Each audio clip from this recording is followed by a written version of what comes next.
What's going on, guys? XSR Detroit here.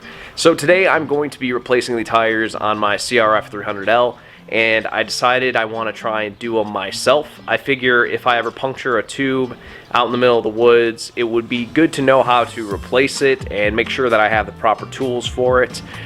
This isn't really going to be a super like a how-to or informative vid like I normally do. This is more just kind of hanging out in the garage. Since this is the first time I'm attempting it, I know I'm going to be making some mistakes, but I thought it would still be beneficial for someone, especially a first-timer, maybe to see, you know, the problems I run into, and maybe hopefully you won't have to deal with it yourselves, or I don't know. It's gonna be something. But I've got a M21 from Pirelli for the front and a Dunlop 606 for the rear, which is a super common dual sport tire combo, especially on the CRF.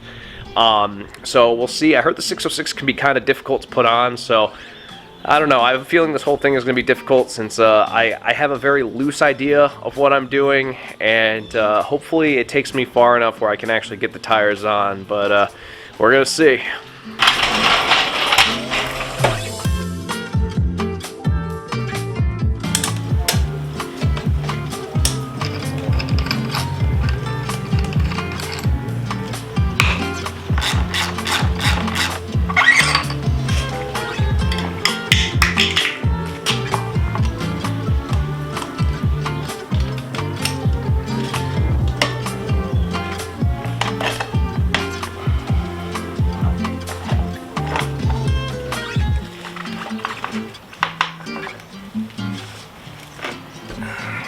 I decided I'm going to start with the rear wheel. I heard the rear wheels can be more difficult than the fronts, but we're going to see. But first thing I'm going to do is get the air out of this tube and get the core out of the tube.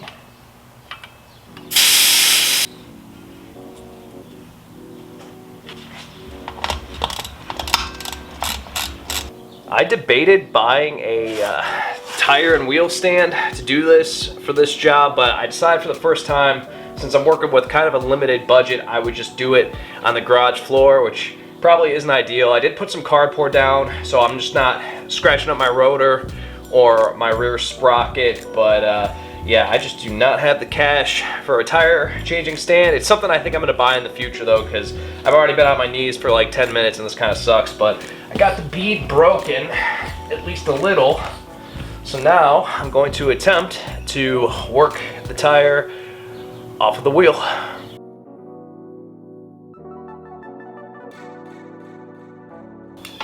Alright, not so bad. Let's see if we can pop these out now. Not quite. Got that. And I know it doesn't really matter with the rim protectors. I shouldn't really care about. Actually, you know what? I think I'm gonna move on without them. I think I'm gonna move on without the rim protectors. Alright, I actually got one side off.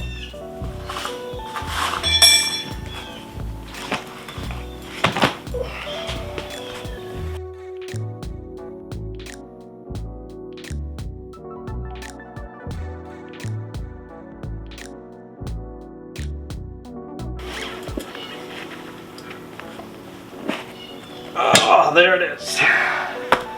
Whew. First tire off. Got the old tube. While I've got the wheel and tube off the tire, I'm going to check all the spokes, make sure everything is tight, kind of inspect the wheel. It shouldn't be too beat up. I mean, the bike only has about 2,000 miles on it, and I haven't done anything too crazy, but I did scuff the wheel in a couple spots, but I don't know, for the most part it looks pretty good. It looks like I didn't nick it up that bad, just one or two marks maybe. The rim covers were just kind of more of a pain in the ass than they were helpful, and I mean, I guess I really don't care if the wheels get a little chewed up. It's an off-road bike anyway, right? I took a look at the tire. This is the Dunlop 606, and I was looking for any kind of indication, rotation indication, and I can't find one on either side, and it turns out the tire is bi-directional, so down the road I can always flip it to kind of like even out the wear, which is cool. As far as the tube, I went with a Michelin 4mm heavy duty. I think the stocks are 2mm. So I figure if I can save myself down the road with a more durable, thicker tube, that's probably a good idea. You know, maybe dodge a puncture, but who knows? But why not? You know, I got to pull the tube anyway. And the other tube, I didn't pinch it or damage it, so I might just keep it as like a spare. Throw it in the toolbox when I go riding just to have. But I think I'm ready to move on. One thing I saw online a lot was people filling trash bags with some baby powder. Then you put the tube in the trash bag, and that makes it easier for the tube to go in the tire. Using that baby powder on the tube definitely made it easier to get in the tire. As you can see, I made a giant mess. But what I'm gonna do now is I'm gonna add a little bit of air. Supposedly this centers the tire. It's funny, I said I wasn't gonna do this as like an instructional video, and now I kinda am. But the reality is I'm learning to do this the same time as you guys are. So I've got this Fantic portable compressor. I'm just gonna add like a little bit, just expand it to center the tube within the tire, and then we'll pull the valve stem and start working this back onto the wheel. That didn't even register on my compressor, so it's probably less than a half PSI, but it definitely centers the tube nicely in the tire. So now I'm gonna pull this valve core and we can start lubing this tire up. I've got some Murphy's tire mounting compound, and I'm going to apply that on the inside of the bead, and hopefully that'll make things a little easier. I saw that ADV Daily uses this, so if it works for him, I'm sure it'll work fine for me. But I got my little brush here, and we can start applying that lubrication.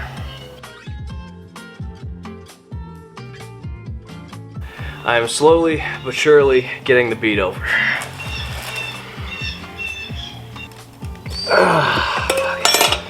Whew.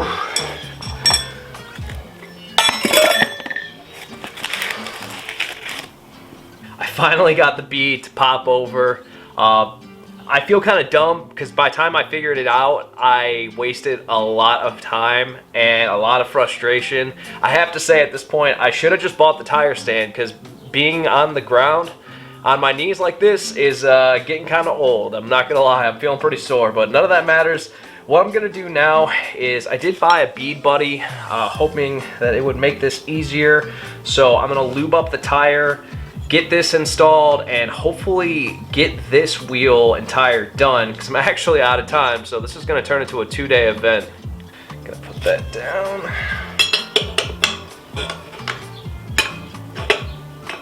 All right, so we got that.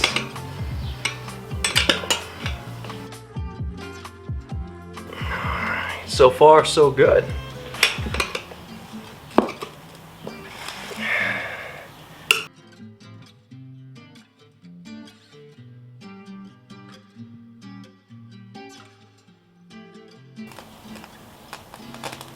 Oh, hell yeah.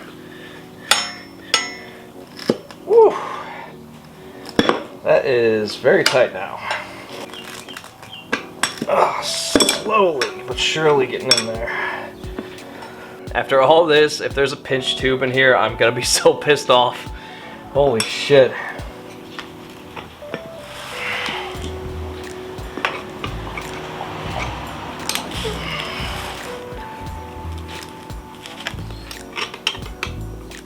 All right, day 2 of putting tires on a dual sport. Basically what happened yesterday, a lot of this happened off camera.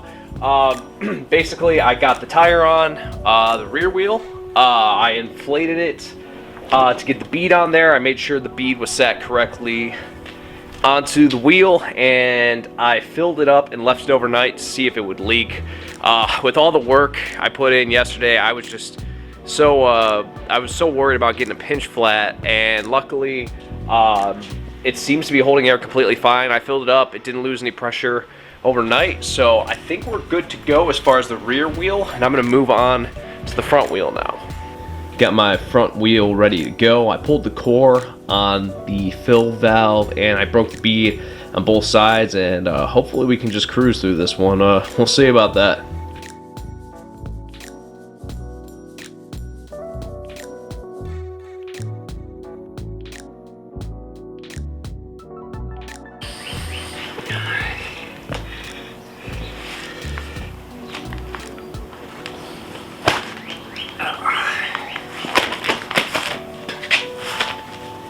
Alright, pulling the tire off was definitely easier. So I got my new tube, 4mm, got my bag of baby powder, gonna get this all baby powdered up and into the new tire and keep this moving.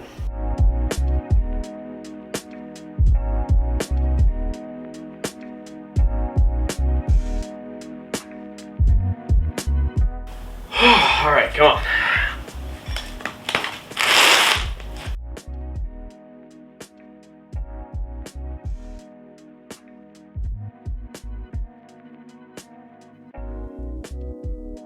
Alright, that first bead was kind of a bitch on this, so let's hope that the second one isn't too bad. Got my bead buddy ready to roll.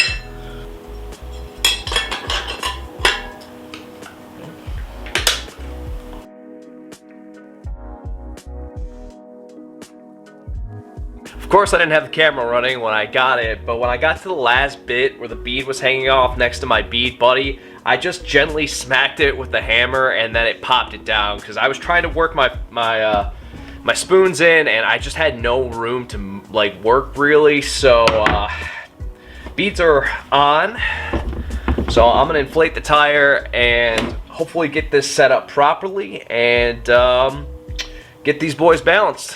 One thing that I've gotten kind of conflicting opinions on as far as dual sport tires is whether or not you want to balance them. And I did take my wheels to a shop to get balanced, and the reason I wanted to balance them is because occasionally I do take this bike up to highway speed. It's on the highway going from my house to the trails, so for me, I'm gonna balance them. And they only put like, I think ½ an ounce on each wheel, so not much weight at all, so they were probably fine, but I just didn't want to, you know, I didn't want to get on the highway and then think, oh, now I have to take my wheels off and get them balanced anyway. As far as your guys' application, it just depends. If you're not taking it up to highway speed, it might not be as big of an issue, so maybe just pop them on the bike and see how it feels, and if you can live with it, or maybe it's not a problem, you're good to go. But I figured for my bike, you know, until I get a truck or something and I can go like transport the bike instead of riding it to the trails, I'm gonna balance them. But that means both tires and wheel setups are ready to go back on the bike.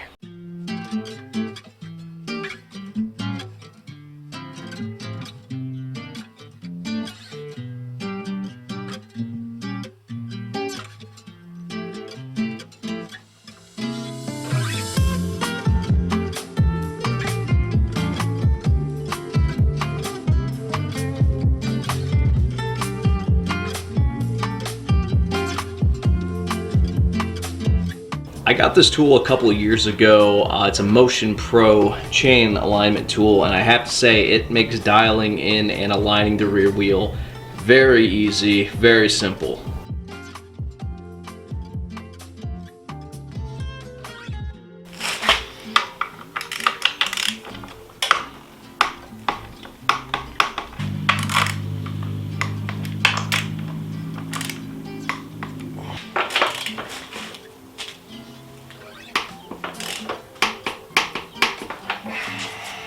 I took the bike for a test ride and everything feels really solid. No weird vibrations, brakes feel good, everything feels really good, so I'm gonna call this one a win.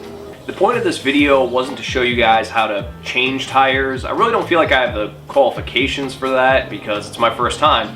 The point of this video was to show you somebody doing this for the first time and the struggles you're gonna run into. You know, I don't have a tire stand, I have a garage floor. You know, I've got tire spoons, so that's something. You know, this was definitely more challenging than I thought it would be.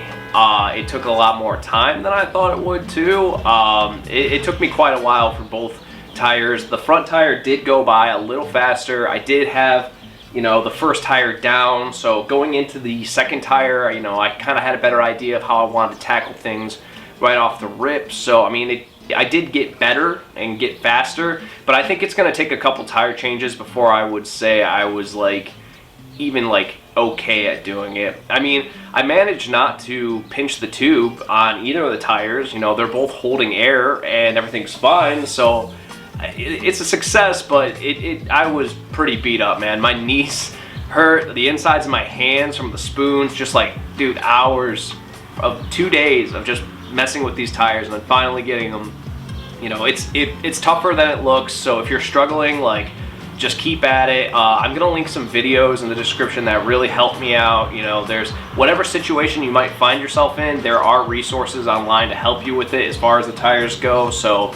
you know, if you're struggling, if you're saying curse words in your garage like I was a lot, don't worry, it seems to be normal when you start out. I did hear one thing from a video from someone with some real experience saying that if you're swearing, it's time to take a break, and I do agree with that. Even though it's hard, I did walk away from these tires a couple times because it was just challenging. It was harder than I thought it was going to be, but luckily they are on the bike. This tire combo is super popular on dual sports, so I'm curious to see how it works out in the dirt. So I'll be testing them very soon, and I'll get back to you guys as far as the performance goes with these tires. But you know, I don't have anything to say about them right now. You know, I just took it around the block a couple times, and you know, they're holding air and they're on the bike, so I'm calling it good. They're weighted out. I would, like I said earlier, I would definitely recommend you get them balanced. I don't see why not. It wouldn't hurt, and I mean, they might get kicked off by some rocks or dropping it off or dropping the bike anyway, but whatever, it's fine. There were a couple tools that really made this easier that I do recommend. That Bead Buddy, I think, from Motion Pro was really good. That sprocket tool I showed you from Motion Pro, that thing is awesome. I use that on my XSR, my CRF. It just makes lining up the sprocket super, super simple. I know they have ones with like lasers and shit now, which is pretty cool, but this thing is pretty cheap and it works really well. I think actually my tire spoons are Motion Pro too, so you know, Motion Pro, holler at your boy. You know, I'm out here shilling your stuff. You know, kidding, of course, unless I'm not. You know, email me. But yeah, all those tools definitely helped out a lot. Those rim protectors I didn't end up using, which I don't know. It's a dual sport dirt bike. You know, I did scratch the wheels a couple times, I'm not gonna lie, but at the same time, like, I'm not too worried about that. It is what it is. But if you guys found this video informative or maybe even a little entertaining, please hit me with the like. The channel is monetized now, by the way, which is awesome. So get some money coming in from the channel, which is cool. You know, I've spent like 4 years putting out these videos, and I just hope people enjoy them. I hope they learn from them. I hope you learn something. But yeah, this is a doable job. You can handle this even if it's your first time. Try it out. I think it's a good skill to learn. You know, if you're in the middle of the woods sometime, it's nice that you'll be able to actually fix your tube or your tire or whatever, instead of just being stranded out there. So I think if you got a dual sport, you should probably learn it. And while it can be a pain in the ass, it is possible, and I know you can do it. I believe in you. But until next time, ride fast, ride naked, wear your helmet, and I'll see you in the next video.